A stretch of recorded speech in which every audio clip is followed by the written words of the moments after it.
સુંદર મજાનું દ્વારકાની અંદર સ્વાગત થયું. એ સ્વાગતની અંદર ઘણા બધા શુકનો થયા. એ મંગળ શુકનો થયા છે.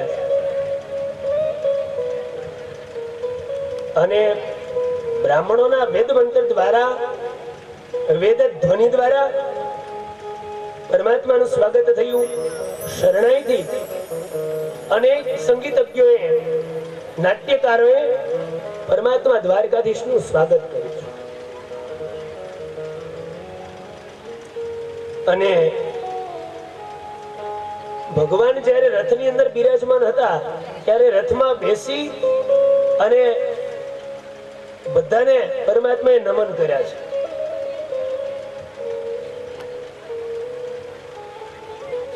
પરમાત્માએ કોઈને માથું નમાવીને નમસ્કાર કર્યા છે, પ્રણામ કર્યા છે.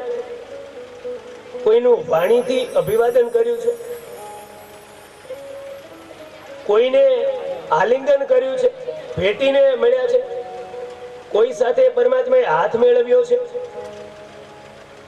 અને કોઈની સામું જોઈ અને સ્મિત કર્યું છે, હાસ્ય કર્યું છે. કોઈને પ્રેમ ભરી નજરથી નિહાળ્યા છે. જેની જેવી ઈચ્છા હતી એવી જ રીતે પરમાત્માએ એમને દર્શન આપ્યા દ્વારકાની અંદર.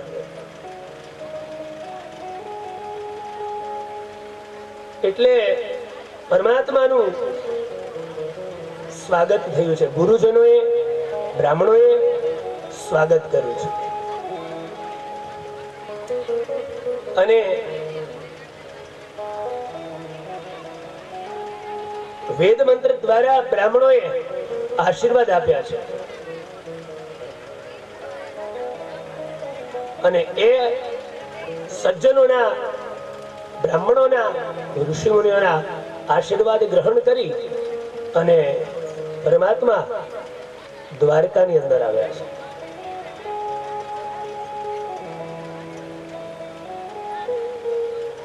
ત્યારબાદ સુખદેવજી રાજા પરીક્ષિતને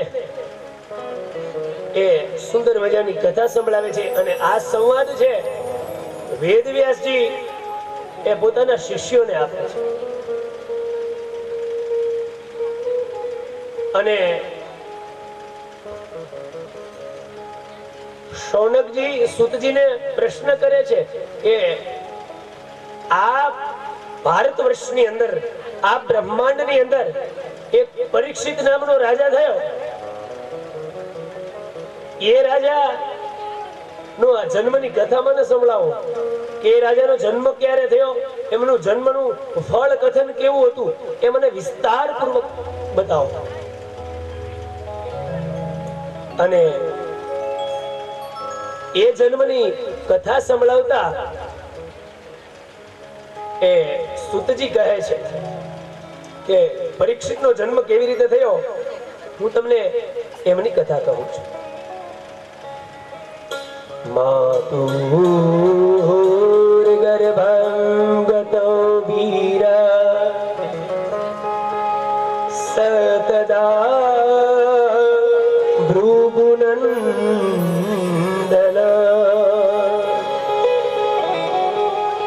દદર્શ પુરુષમ કશ્ચિત દહ્યમાન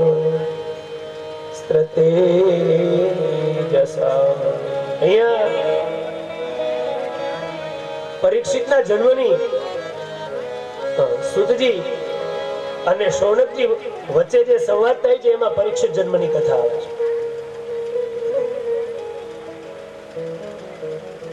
એ પરીક્ષિતની રક્ષા તો ગર્ભની અંદર પરમાત્માએ કરી હતી. જ્યારે અશ્વત્થામાએ બ્રહ્માસ્ત્ર છોડ્યું એમની માતા ઉત્તરાની ઉપર, ત્યારે એ ગર્ભની અંદર સ્વયં પરમાત્મા અંગૂઠા જેવડું સ્વરૂપ ધારણ કરી અને એની રક્ષા કરવા માટે ગર્ભની અંદર ગયા. અને ગર્ભની અંદર જ એને પરમાત્માના દર્શન થયા છે. એવા પરીક્ષિત રાજાનું વર્ણન છે.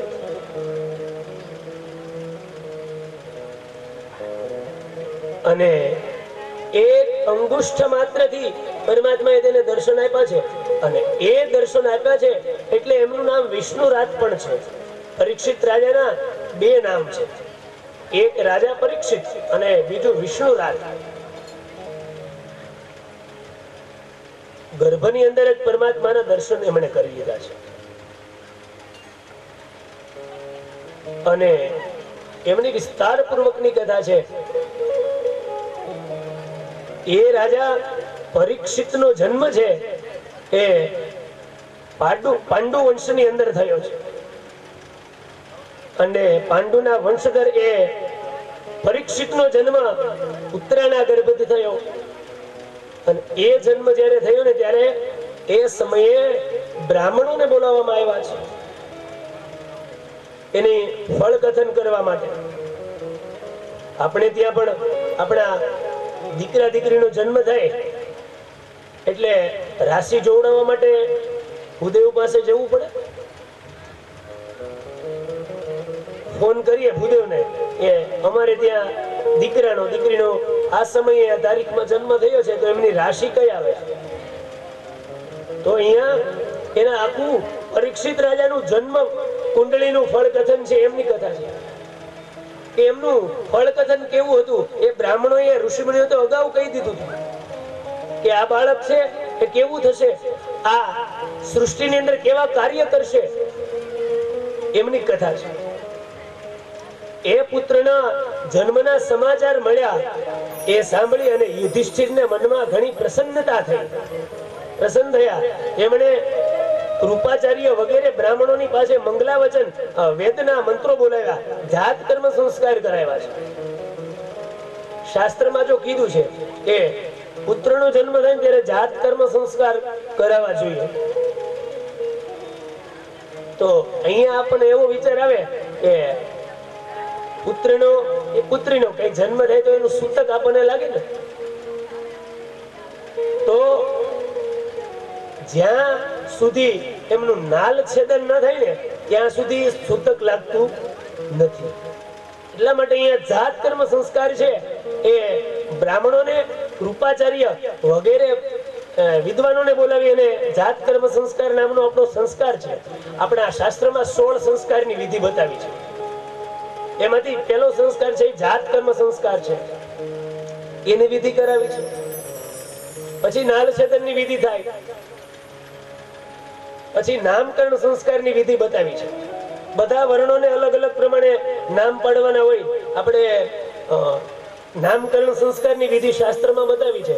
જો નામકરણ સંસ્કાર તમારા સંતાનનું વિધિ પ્રમાણે કરવું હોય તો એની આખી વિધિ છે.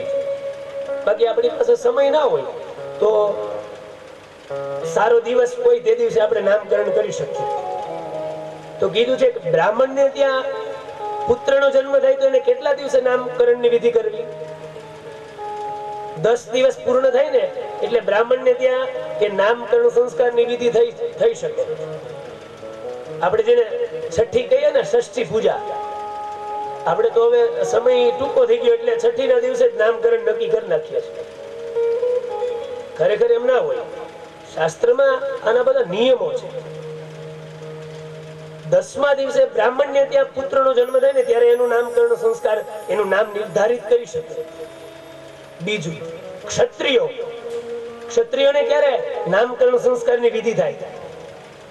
16 દિવસ પૂરા થઈ જાય ને ત્યારે ક્ષત્રિયને ત્યાં સંતાનની પ્રાપ્તિ થાય. જન્મ થયો ને 16 દિવસ પછી એનું નામકરણ સંસ્કારની વિધિ થાય.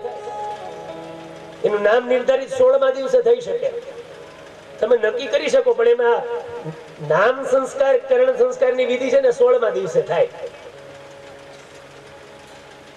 ત્યાં સુધી એ બાળકનું નામ પાડી ન શકે. પછી વૈશ્ય,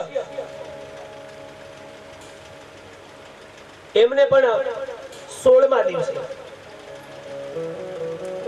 અને શુદ્ર એમને 1 મહિનાનો સમય 30 દિવસ પૂર્ણ થાય ને પછી. બધાના અલગ અલગ નિયમ છે. અને નામકરણ સંસ્કાર વિધિ અહીંયા પરીક્ષિતની થાય છે.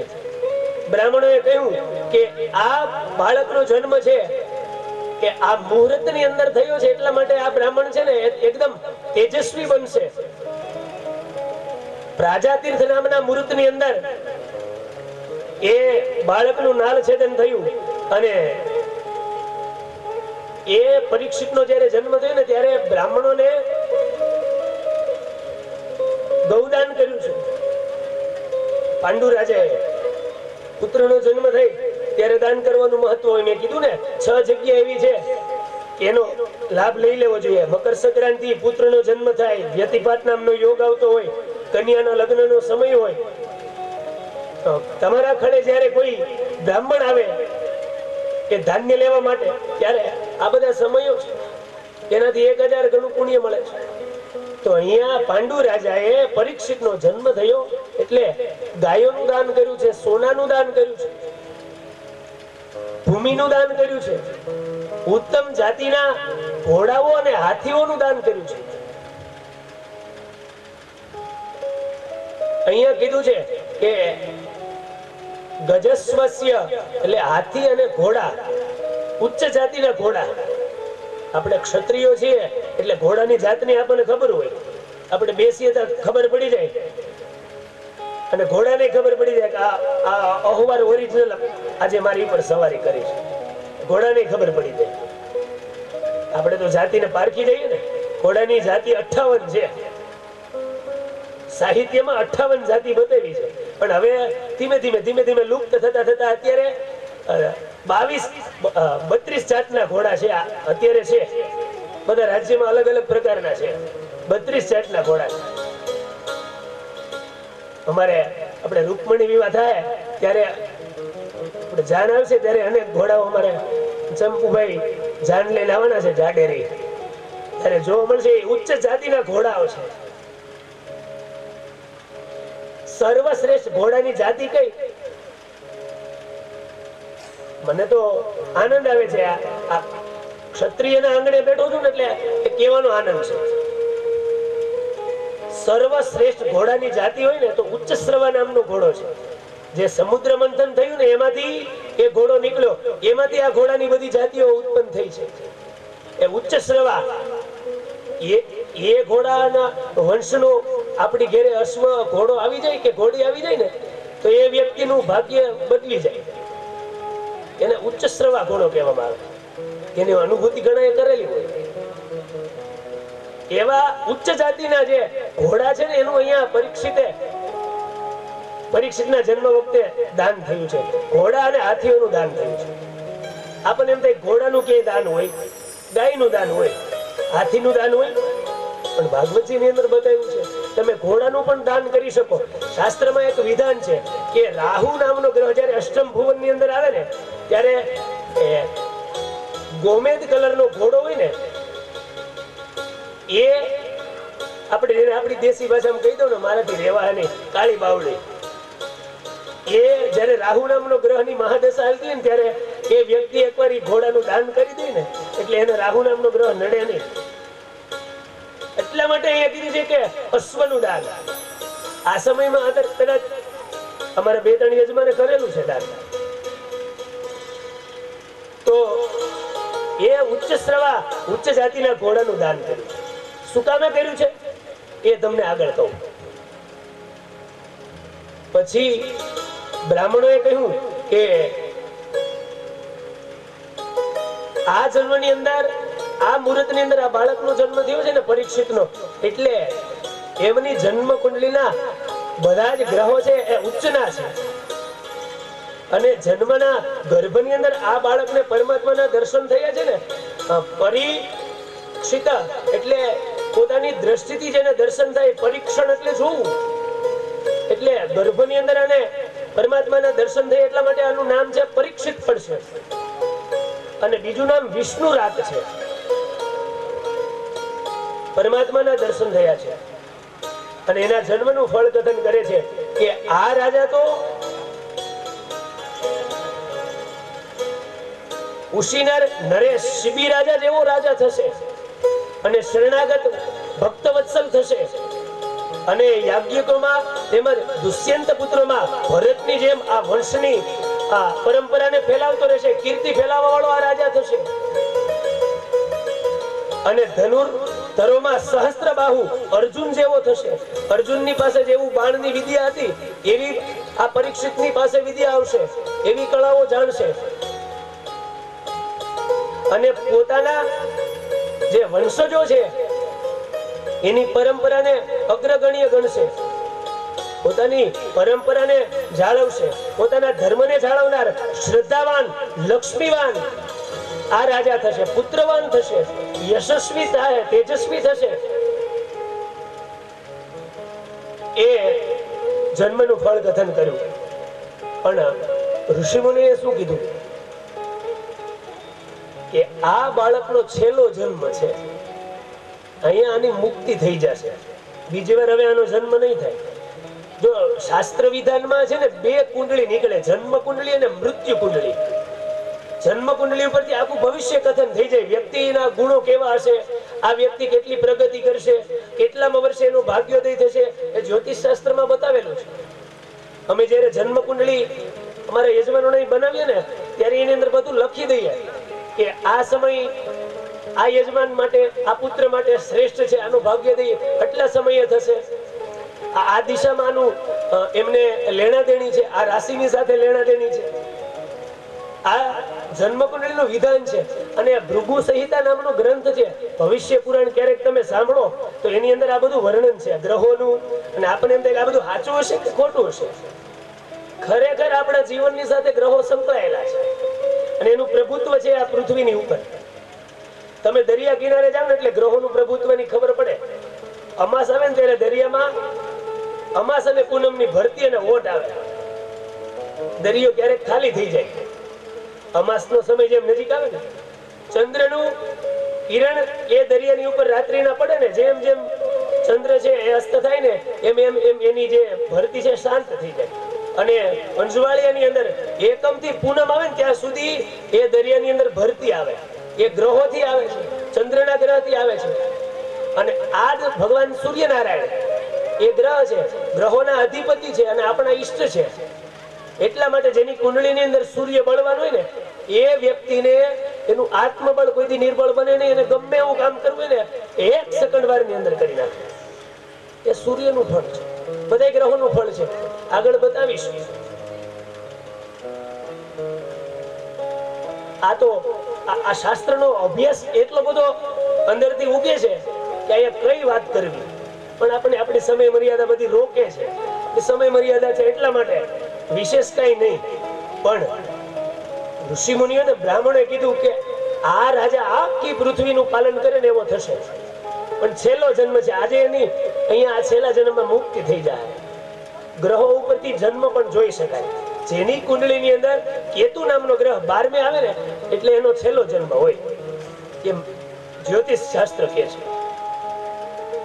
પણ કહ્યું કે આનો છેલ્લો જન્મ છે, પણ ગ્રહોના આધારે આનું સર્પદંશથી મૃત્યુ થશે. એટલા માટે પણ આની મુક્તિ થઈ જાય.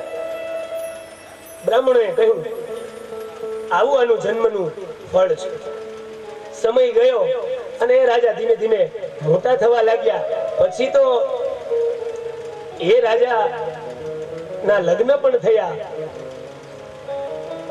અને એ રાજા ધીમે ધીમે આ પૃથ્વીનું પાલન કરવા માંડ્યો, આ રાજ્યનું રાજ કરવા માંડ્યો. સમસ્ત પૃથ્વીના શિરધ્વજ રાજા હતા. પછી સમય જતા એકવાર એવું બને છે કે પરીક્ષિત રાજાએ તો કોઈ દિવસ કોઈને ખોટું લાગે, દુઃખ લાગે એવું કર્મ કોઈ દિવસ કર્યું નથી. પણ ધીમે ધીમે ભગવાને પોતાની લીલા સંપન્ન કરી અને સ્વધામ ગયા અને કળિયુગનો પ્રવેશ થયો. જેવો કળિયુગ આવ્યો ને આ પૃથ્વીની ઉપર, એવો ધીમે ધીમે ધીમે પાપનો ધીમે ધીમે વૃદ્ધિ થાય, એના અંશો વધે છે. તમે જુઓ આ ભારત વર્ષની અંદર દિવસે દિવસે જેમ દિવસ જાય ને એમ તમને અલગ અલગ ઘટનાઓ સાંભળવા મળે. કોઈથી તમે વિચારીને એવી ઘટનાઓ સાંભળવા મળે. એવા રોગો તમને, આ કોરોના રોગો તો કોઈ દિવસ આપણે સાંભળ્યું નહોતું સાંભળ્યું. એટલે આ કળિયુગનો પ્રભાવ છે. નવી નવી ઘટનાઓ પ્રગટ થાય, નવા નવા જીવો પ્રગટ થાય. કળિયુગનો પ્રભાવ. સમય ગયો અને એ પરીક્ષિત રાજાને જંગલની અંદર એકવાર મૃગયા કરવા જતા હતા અને એ રાજા ખૂબ જ તરસ લાગી એટલે ઋષિનો આશ્રમ હતો ને ત્યાં ગયા. એટલે ઋષિને કીધું રાજાએ કે મને કોઈ પાણી આપો, મને ખૂબ જ તરસ લાગી. પછી ત્યાં આશ્રમમાંથી કોઈ જવાબ ન આવ્યો, સામો હોકારો ન આવ્યો. એટલે રાજાને થયું કે અહીંયા આશ્રમની અંદર કોઈ ઋષિ તપ કરે છે, આશ્રમની અંદર હાજર છે, તોય મને હોકારો નથી આપ્યો. હું આખી પૃથ્વીનું પાલન કરું છું, રાજા છું. એ સમયે એવી ઘટના બને છે કે એ રાજાએ એમના દાદા જરાસંઘનો એક મુગટ હતો, એ મસ્તક ઉપર ધારણ કર્યો હતો. અને એ મસ્તકની ધારણ કર્યો એટલે એ સુવર્ણનો મુગટ હતો. અને જરાસંઘે એ પટારાની અંદર એ પાંડવોએ મુગટ છે ને રાખી દીધો. કીધું આ કોઈએ પટારો ખોલવાનો નથી, આ પટારો પરીક્ષિત સિવાય કોઈ ખોલી ન શકે. પરીક્ષિતે એકવાર એ પટારામાંથી મુગટ લઈ માથે ધારણ કરી અને મૃગયા કરવા ગયો. અને એ પ્રભાવથી એ કળિયુગ છે ને એ સુવર્ણની અંદર છે, સોનાની અંદર છે. એટલા માટે પરીક્ષિતે એના વિચારધારા ફરી છે. કળિયુગના જે અંશો એમના ઉપર પડ્યા છે એટલે પેલા ઋષિનું અપમાન કર્યું પરીક્ષિતે, કારણ કે બુદ્ધિ બગડી ગઈ કળિયુગના પ્રભાવથી. નકર રાજા કોઈ દિવસ પ્રજાનું અહિત ન કરે. કળિયુગના પ્રભાવથી એમની બુદ્ધિ છે એ બગડી છે. અને શમીક ઋષિના આશ્રમની અંદર એનું અપમાન કર્યું. એના ગળાની અંદર એક સર્પ નાખ્યો, એના તપની અંદર ભંગ કર્યો. અને આ દ્રશ્ય શૃંગી ઋષિ એમના પુત્ર છે ને એને જોયું. એનાથી પોતાના પિતાનું અપમાન સહન ન થયું એટલે તરત એને પરીક્ષિતને એ શૃંગી ઋષિએ જોયા વગર તરત હાથમાં જળ લઈ અને શ્રાપ આપી દીધો કે મારા પિતાના ગળાની અંદર જેને સર્પ નાખ્યો છે, એના તપનો ભંગ કર્યો છે ને એને આજથી 7મે દિવસે તક્ષક નામનો સર્પ દંશ દેશે અને એનું મૃત્યુ થઈ જશે. પછી ઋષિઓનો શ્રાપ છે એ કોઈથી મિથ્યા થાય નહીં. શ્રાપનો નિયમ હોય 100 વર્ષ સુધી ક્યારે એ મિથ્યા ન થાય. 100 વર્ષ પૂરા થાય ને પછી એ શ્રાપ મિથ્યા થાય. એટલા માટે કોઈ દિવસ કોઈનો શ્રાપ છે ને એ લેવો નહીં. અહીંયા પરીક્ષિતને શમીક ઋષિને શૃંગી ઋષિને ખબર નથી કે આ રાજા પરીક્ષિતે આ કર્યું છે. એને તો શ્રાપ આપી દીધો. રાજા ઘરે જાય છે, ખૂબ જ દુઃખી થઈ જાય છે. રાજાની ઉપર દુઃખ આવે છે. એક દિવસ એને થયું, મુંગટ એમણે નીચે મૂક્યો ને તરત પસ્તાવો થયો કે મેં તો પેલા ઋષિના ગળાની અંદર સર્પ નાખ્યોના તપનો ભંગ કર્યો છે. મારાથી આવી અજ્ઞાનતા મને આવી અને મારાથી આવું થઈ ગયું. મારે ઋષિ પાસે જવું પડશે અને ક્ષમા યાચના એની માફી માંગવી પડશે. રાજા આવે છે, માફી માંગે છે, કહે છે કે હે ઋષિ, હે બ્રાહ્મણ, હે ભૂદેવ, મને માફ કરજો, મારાથી આ મોટી ભૂલ થઈ ગઈ છે. પણ ઋષિઓનો શ્રાપ ક્યારે મિથ્યા ન થાય. એટલે આ બધી ઘટના થઈને એ શમીક ઋષિને તો ખબર નહોતી, કારણ કે તપમાં હતા. પછી સમય ગયો અને શૃંગીએ કીધું કે આ કૃત્ય છે ને એ પરીક્ષિતે કર્યું, મેં એને શ્રાપ આપી દીધો છે. એટલે શમીક ઋષિને થયું કે આ તો રાજા પરીક્ષિત છે, એને થોડો શ્રાપ અપાય. કઈ વાંધો નહીં, એનાથી જે થયું એના આ અવગુણને આપણે માફ કરી દઈએ, એને ક્ષમ્ય કરી દો, એને ક્ષમા આપી દો. પછી એ રાજાએ શમીક ઋષિ પાસે ક્ષમા યાચના માફી માંગી અને ત્યારે કહ્યું કે હવે આ ઋષિઓનો શ્રાપ છે મિથ્યા નહીં થાય, પણ તમારા એક ઋષિ તરીકે હું તમને કહું છું કે આ જન્મમાં તમારી મુક્તિ થઈ જાય, તમારે વારે વારે જન્મ નહીં લેવો પડે. સ્વયં સુખદેવજી આવીને તમારી મુક્તિ કરશે. એને ખબર પડી ગઈ મૃત્યુની. પરીક્ષિતને કે હવે 7 દિવસમાં જ મારું મૃત્યુ છે. મેં સવારે કીધું ને કે આપણું મૃત્યુ 7 દિવસમાં છે. આપણે 7 જ દિવસ છે, 8મો દિવસ નથી. એટલે પરીક્ષિતને પોતાના મૃત્યુનો સંકેત થયો અને ખબર પડી ગઈ કે હવે મારું મૃત્યુ નજીક છે, માટે મારે બધું છોડી અને ભગવાન ભજી લેવા જોઈએ. ત્યારે બધું છોડી દે અને ગંગાના કિનારે એ જાય છે. અને એ જ ગંગાના કિનારે એની મુક્તિ અપાવવા માટે ભગવાન સુખદેવજી સ્વરૂપ, શિવ સ્વરૂપ સુખદેવજી છે, એ દેવ યોગે ગંગાના કિનારે આનંદ નામના ઘાટ ઉપર આવે છે અને એને ભાગવત કથાનું જ્ઞાન કરવા માટે, એની મુક્તિ કરવા માટે એ જ સુખદેવજી છે એના સ્વરૂપનું વર્ણન કર્યું છે. સુખદેવજી ધીમે ધીમે ધીમે ત્યાંથી આશ્રમમાંથી નીકળે છે અને કેવા લાગે છે ભાગવતની અંદર એમને લખ્યું છે,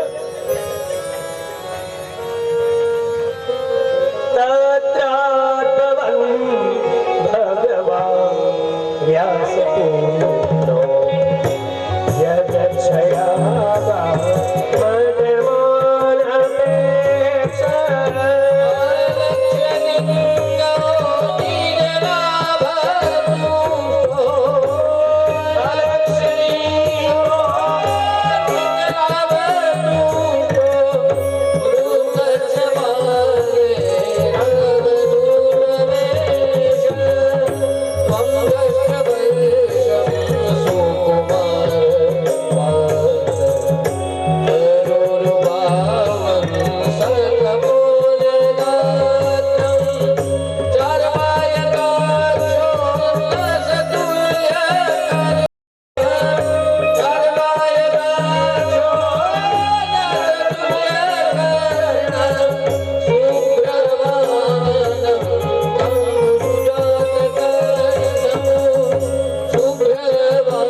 યજ્ઞયા સુધારવા માટે સુખદેવજી ગંગાના કિનારે આવે છે.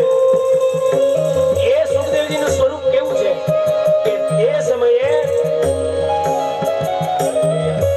પૃથ્વી પર સ્વેચ્છાએ વિચરણ કરતા એ સ્વયં વ્યાસપુત્ર સુખદેવજી મહારાજ ત્યાં પ્રગટ થયા છે અને તેઓ વર્ણ અને આશ્રમમાં બાહ્ય ચિહ્નો રહી એ આત્માની અનુભૂતિ સાથે સંતુષ્ટ થતા થતા એ બાળકોના કુતૂહલ પૂર્વક દેવની પાછળ પાછળ આવતા રહે છે. અને એમનો વેશ છે અવધૂત જેવો છે, અવધૂત વેશ. એકદમ કોઈ જોગી અવધૂત આવતા હોય, પવિત્ર સંત આવતા હોય એમ સુખદેવજીનું આગમન થાય છે. 16 વર્ષની જેની ઉંમર છે, તમ વયસ્ક વર્ષમ, 16 વર્ષની ઉંમર છે સુખદેવજીની. 16 વર્ષની ઉંમરે સુખદેવજી પરીક્ષિતને મુક્તિ અપાવવા માટે આવે છે અને એમના હાથ, પગ, જંઘા, ભુજાઓ, ગાલ, અન્ય સર્વે અંગો છે ને સુકોમળ હતા અને એમનું વિશાળ અને મનોહર આંખો હતી. એમનું સુંદર સ્વરૂપ હતું અને એ જ સુખદેવજી જ્યારે પરીક્ષિતને સુંદર મજાની શ્રીમદ ભાગવત કથા સંભળાવવા માટે આગમન થયું છે અને એ જ સુખદેવજી રાજા પરીક્ષિતને હરિદ્વારમાં આનંદ નામના તટ ઉપર, હરિદ્વાર તીર્થ ક્ષેત્રની અંદર ગંગાજીના કિનારે એ જ સુખદેવજી આવ્યા અને પરીક્ષિત રાજાને મૃત્યુ સુધારવા માટે સુંદર મજાની શ્રીમદ ભાગવત સપ્તાહ જ્ઞાન યજ્ઞ છે એ શ્રવણ કરવા માટે આવે છે અને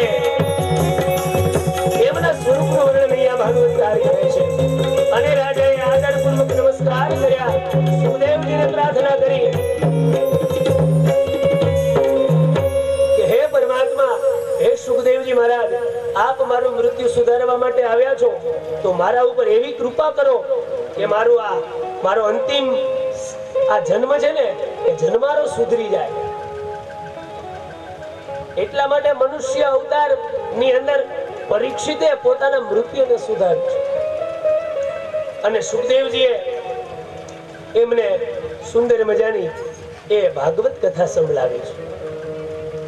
આવો અહીંયા પ્રથમ સ્કંદની કથાને આપણે અહીંયા સંપૂર્ણ કરીએ. પ્રથમ સ્કંદની કથા સર્વ પિતૃઓને અર્પણ કરીએ, ભાગવતજીના ચરણોની અંદર અર્પણ કરીએ અને દ્વિતીય એટલે કે બીજા સ્કંદની કથાને આપણે શ્રવણ કરીએ. પ્રથમ સ્કંદની કથા હતી અધિકાર લીલા. સારું સાંભળવા માટે, પરમાત્માના દર્શન કરવા માટે, મુક્તિ મેળવવા માટે પહેલા તો અધિકાર જોઈએ. એટલે પ્રથમ સ્કંદની કથા એટલા માટે અધિકાર લીલા છે. બીજી છે સાધન લીલા. તો એ સાધન લીલાથી પછી આપણને અધિકાર મળી જાય છે અને પરમાત્માનું સ્વરૂપ કેવું છે, પરમાત્માની ક્રિયાઓ કેવી છે, પરમાત્માએ આ બ્રહ્માંડની અંદર કેની સર્જન કર્યું છે એ બધી વિસ્તૃત કથા છે. તો એ દ્વિતીય સ્કંદનો આરંભ કરીએ.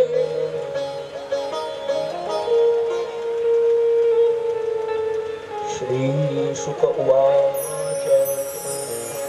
અહીંયા સુખદેવજી રાજા પરીક્ષિતને ગંગાના કિનારા ઉપર બિરાજમાન કરી અને કથાનો આરંભ કરે છે. 3 સંવાદમાં કથા ચાલે છે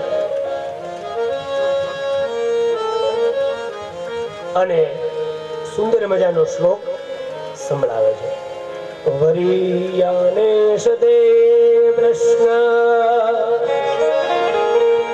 કૃતો લોકહિતો નૃપા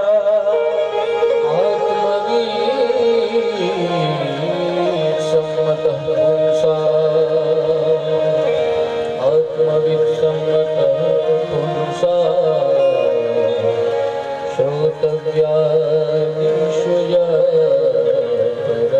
ઇદં ભાગવતં નામં પુરાણં બ્રહ્મ સંહિતં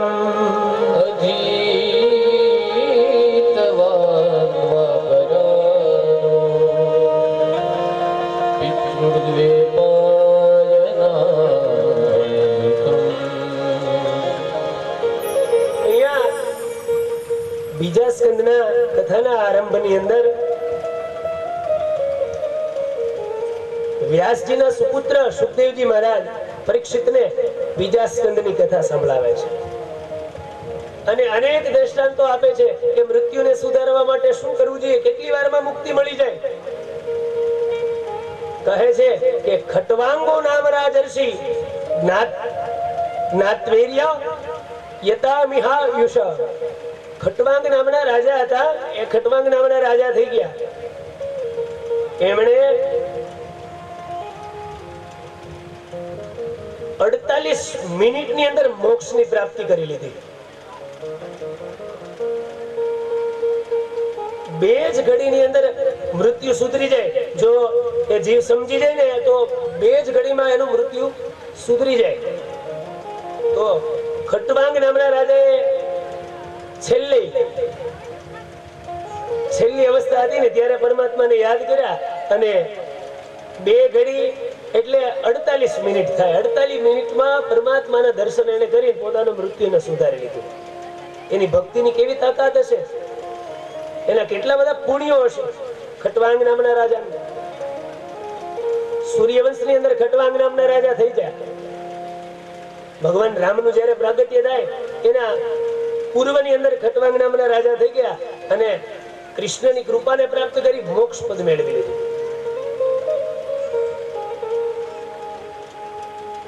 એટલે ભલે જેટલો આપણને સમય મળે ને એટલો એ પરમાત્માની કથા સાંભળવી જોઈએ, એના નામ જપ કરવો જોઈએ. એક ઘડી આધી ઘડી આધી में पुनिया तुलसी संगत साधु की कटे कोटि अपराध. એની કૃપા થઈ ને એટલે તમારા કરોડો પાપ હોય ને એનો નાશ થઈ જાય, પણ એના માટે સમય દેવો જોઈએ, પરમાત્મા પાસે જવું જોઈએ. આપણને સવારે સૂર્ય ઉદય થાય ત્યાંથી અસ્ત થઈ જાય, આપણે બધા કાર્યમાંથી આપણે ફ્રી થઈએ, એમાંથી માત્ર ને માટે એક ઘડી આધી મેં બુનિયાદ, ખાલી 1 મિનિટ પણ પરમાત્માનું તમે હૃદયથી સ્મરણ કરો ને તોય એ પરમાત્મા સ્વીકારે છે. વર્ષો સુધી બેસી રહેવાની જરૂર નથી.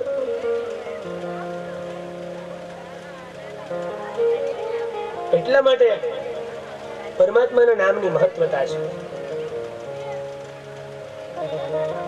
અને આ માનવ દેહ એટલા માટે જ મળ્યો છે ને કે એ પરમાત્માની ભક્તિ કરવા માટે મળ્યો છે. એટલે અંતકાળની વાત નહીં જોવાની કે અંતકાળે આપણે શું થઈ જાય, વૃદ્ધાવસ્થામાં ભગવાનને ભજી લેવું, એવું નહીં વિચારવાનું.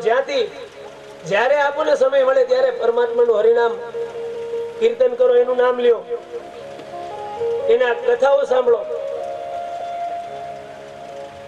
હાલતા ચાલતા પણ પરમાત્માનું નામ લઈ શકે. ઘણા બધા એવા દ્રષ્ટાંતો છે કે જેને પરમાત્માનું અંતિમ સમયે ખાલી નામ લીધું તોય મૃત્યુ તરી ગયું છે. અને માત્ર ને માત્ર ખટવાંગ રાજાએ કીધું ને 48 મિનિટમાં પોતાના મૃત્યુને મંગલ બનાવી દીધું છે, મોક્ષની પ્રાપ્તિ કરી લીધી છે. અંતકાળની વાટ જોવાની જરૂર નથી. આ મનુષ્ય દેહ આપણને મળ્યો છે એ શા માટે મળ્યો? એ પરમાત્માની ભક્તિ કરવા માટે, પરમાત્માને ઓળખવા માટે મળ્યો છે. એ તને મળ્યો મનુષ્ય અવતાર માંડ કરીને રે, તે તો ભજા નહીં ભગવાન હેત ધરીને. તને મળ્યો માનવ અવતાર માંડ કરીને રે, પછી ખાશો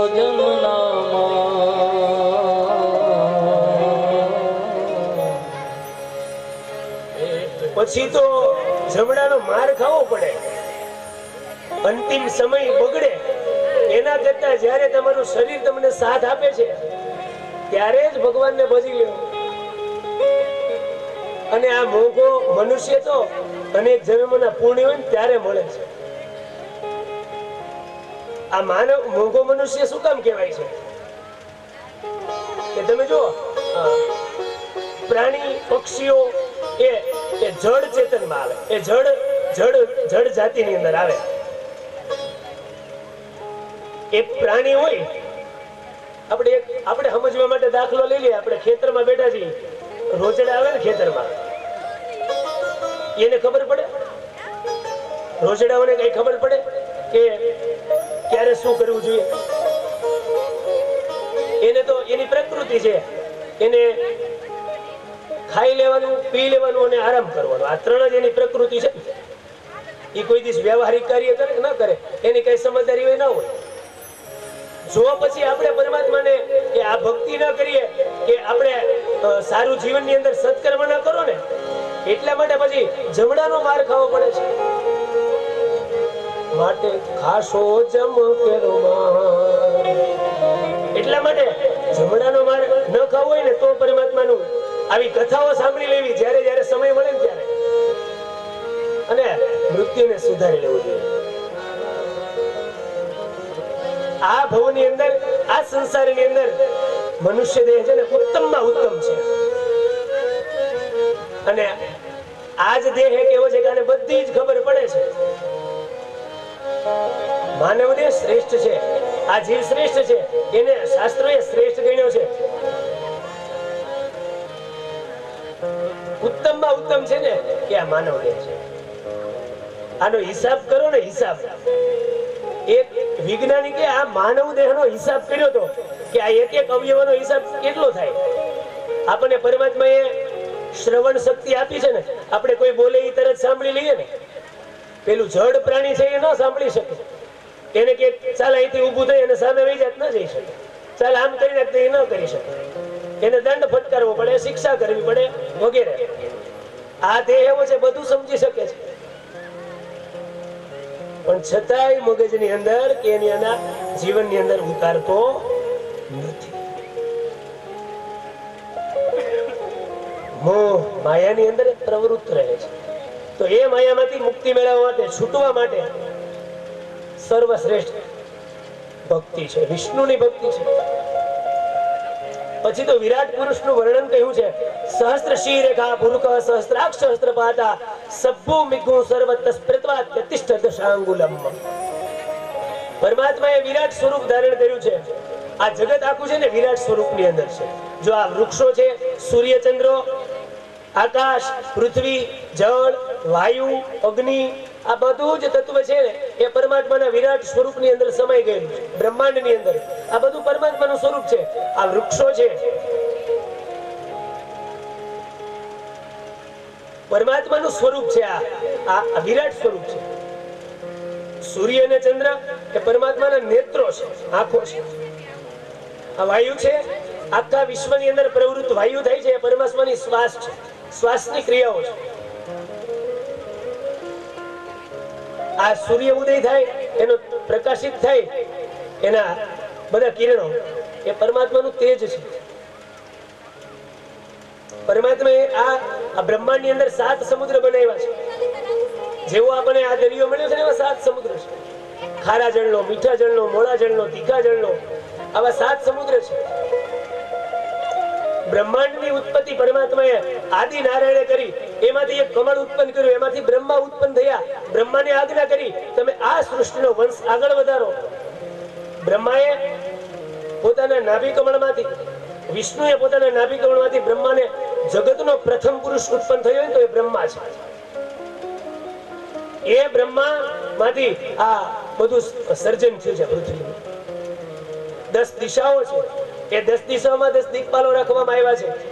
પૂર્વ દિશા છે, આ દિશા પૂર્વ છે, સૂર્ય ઉગે પૂર્વ દિશા કહેવાય.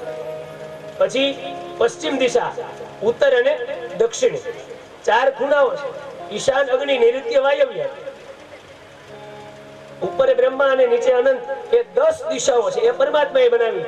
એ 10 દિશાઓમાં 10 દિક્પાલો દેવતાઓ રહેલા. પૂર્વ દિશા ઇન્દ્ર મહારાજ રક્ષા કરે, અગ્નિ ખૂણામાં અગ્નિદેવ, દક્ષિણમાં યમ, નૈઋત્યમાં નૈઋત્યદેવ, પશ્ચિમમાં વરુણ, વાયવ્યમાં વાયુદેવ, ઉત્તરમાં કુબેર, ઈશાનમાં શિવ, ઉપર બ્રહ્મા, નીચે શેષ, એટલે અનંત ભગવાન. આ 10 દિક્પાલો છે. આ બ્રહ્માંડની રક્ષા કરે છે. જ્યારે આ પૃથ્વીને સર્જન થયું ત્યારે કાચબા સ્વરૂપે પોતાના પીઠ ઉપર ભગવાન લઈ આવ્યા અને 10 દિક્પાલો એ પોતાના હાથીઓ વડે આ આખા બ્રહ્માંડ ગોળદાણાની રક્ષા કરે છે. પછી એનાથી સૃષ્ટિ અંદર શું બનાવ્યું છે પરમાત્માએ? 5 તત્વથી આ દેહ છે ને હાલે.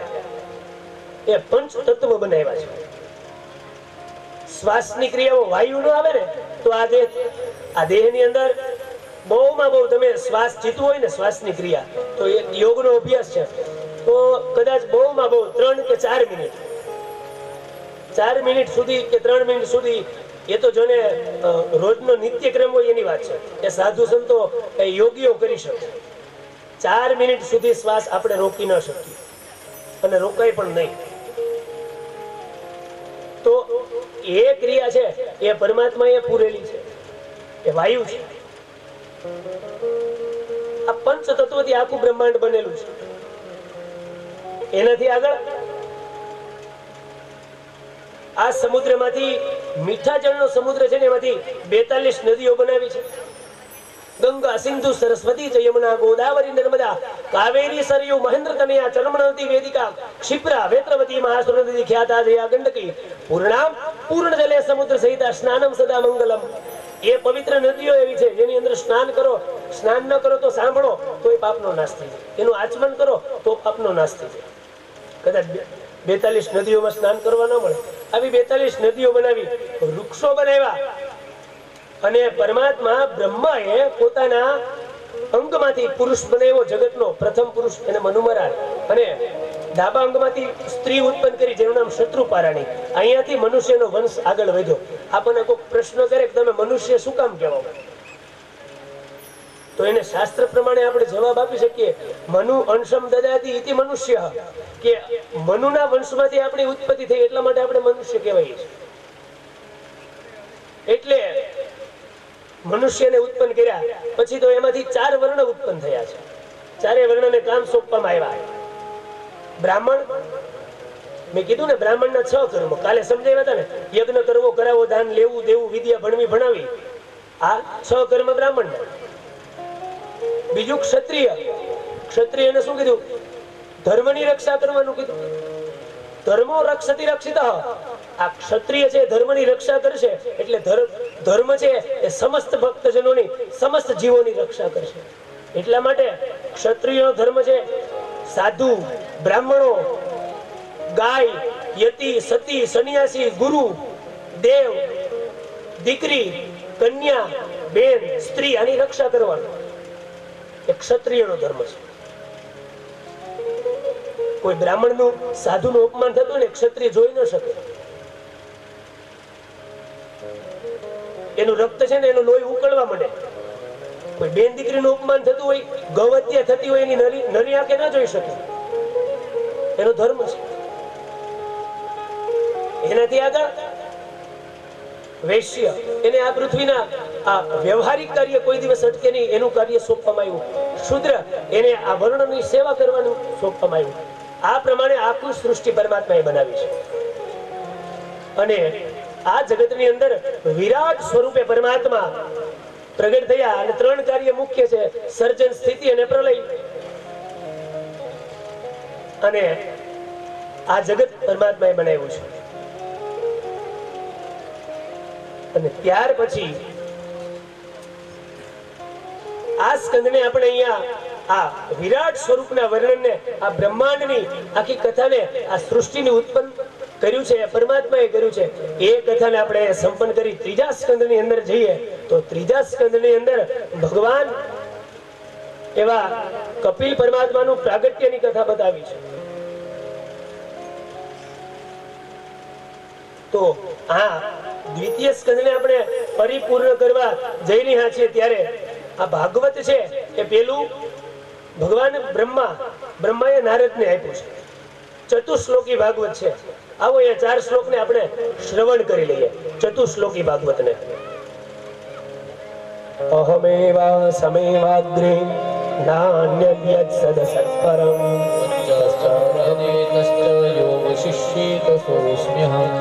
હૃદ્યર્ધેયત પ્રદીયેદ ન પ્રદીયેદ ચાત્મની વિદ્યાત્મનો માયામ યથા વાસો યથા તમઃ યથા મહ્યન્તિ ભૂતાની ભૂતેષુ ચાવલેષ્મનુ પ્રવિષ્ટાન્ય પ્રવિષ્ટાની તથા તેષુ ન તેષ્વહં એતાવદેવ જિજ્ઞાસ્યં તત્વજિજ્ઞાસુનાત્મનઃ વજગતિરેકાભ્યામ યસ્યાત સર્વત્ર સર્વદા.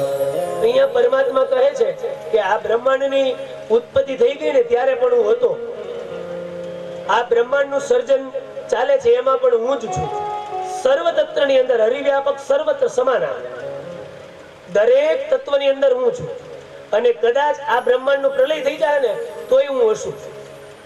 આ યુગોના યુગ, કલ્પોના કલ્પ પૂરા થઈ જાય ને તોય હું તો ઈ જ રહીશ. હું તો હું જ છું. એ પરમાત્મા કહે છે કે મારું સ્વરૂપ એક જ છે, એક જ તત્વ છે. આ આખા બ્રહ્માંડનું સર્જન અને સ્થિર અને શાંત પ્રલય એ એક જ તત્વ કરે છે, એ પરમાત્મા છે. એટલા માટે સર્વ પ્રાણીઓની અંદર, સર્વ જીવોની અંદર, સમસ્ત બ્રહ્માંડની અંદર, સમસ્ત સૃષ્ટિની અંદર એ મારા તત્વથી આખું બ્રહ્માંડ અને આખું સૃષ્ટિ કાર્ય ચાલે છે. આવું સુંદર મજાનું ચતુશ્લોકી એ ભાગવત છે એ શ્રવણ કર્યું છે. ત્યારબાદ વિદુરજીએ 36 વર્ષ સુધી તીર્થાટન કર્યું છે, એમની કથા છે. વિદુરજી કહે છે કે પોતાના જેવા કર્મ છે ને એવું જ એ ફળ મનુષ્યને પ્રાપ્ત થાય છે. એટલા માટે સત્કર્મ છે એ જીવનની અંદર જરૂરી છે. ત્યારબાદ બ્રહ્માજીએ સ્વયં પરમાત્માની સ્તુતિ કરી છે.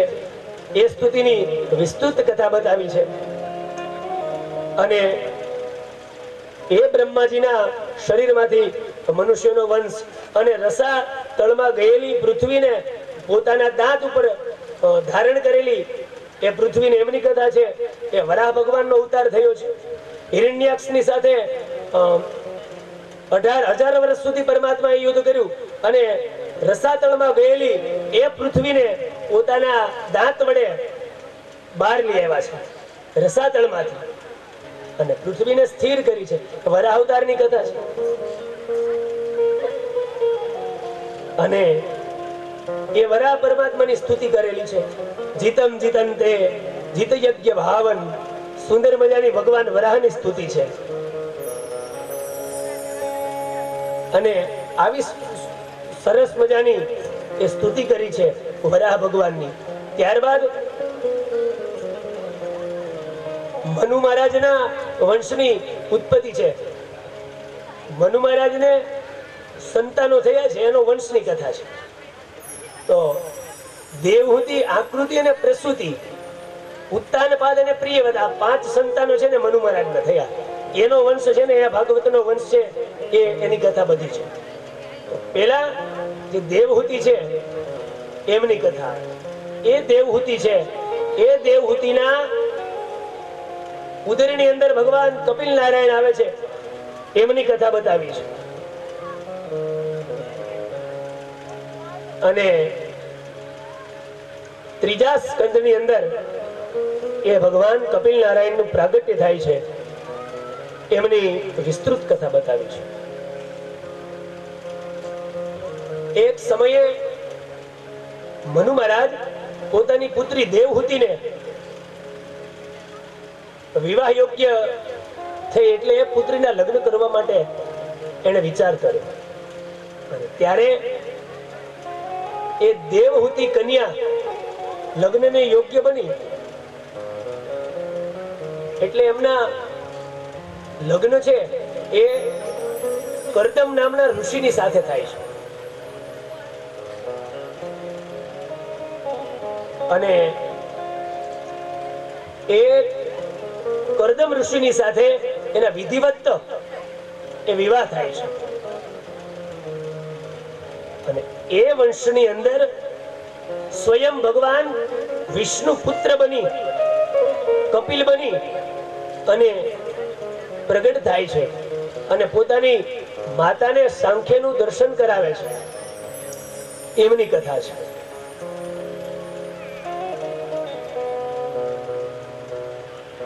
ત્યારે મૈત્રીજી વિદુરજીને કહે છે, 2 સંવાદમાં કથા મેં કીધું ને, એ સુખદેવજી રાજા પરીક્ષિતને કથા સંભળાવે છે, મૈત્રીજી વિદુરને સંભળાવે છે.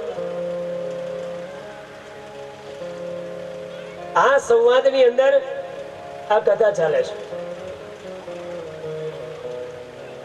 અને ત્યારે વિદુરજીએ પૂછ્યું કે ભગવાન કપિલનું પ્રાગટ્ય કેવી રીતે થયું ને એમની હું તમને વિસ્તૃત કથા કહું છું, તે તમે સાંભળો. અને એ કથા સંભળાવતા કહે છે, પ્રિયવ્રતો તાનુપાદો સુતો સ્વયંભુવસ્ય વે યથા ધર્મ જગુપતુ સતદીપવતી મહિમ.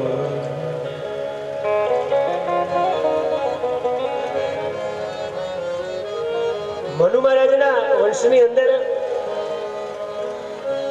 દેવહૂતિને જ્યાં ભગવાન કપિલ આવ્યા ને એમના જન્મની કથા કહે છે. અને એ દેવહૂતિ અને કરદમ એ પ્રજાપતિ એમની સાથે પરણાવવામાં આવે છે. દેવહૂતિ એ જ યોગના કારણે એમના લક્ષણોથી સંપન્ન હતી, સંસ્કારી અને સુશીલ હતી. એ પુત્રી સર્વગુણ સંપન્ન હતી. તેનાથી મહાયોગી કરદમજીએ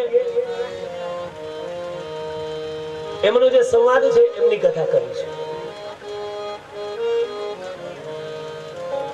દેવહૂતિ ને જ્યારે મનુ મહારાજ કરદમ ઋષિના આશ્રમે લઈ જાય છે ત્યારે કહે છે કે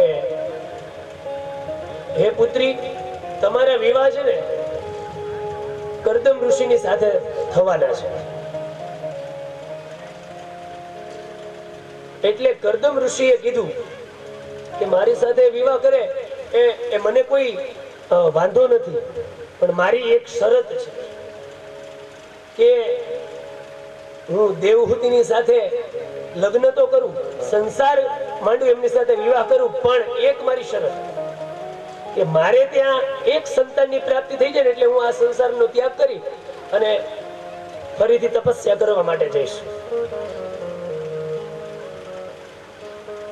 અને એ જ સમયે એ શરત મંજૂર કરે છે.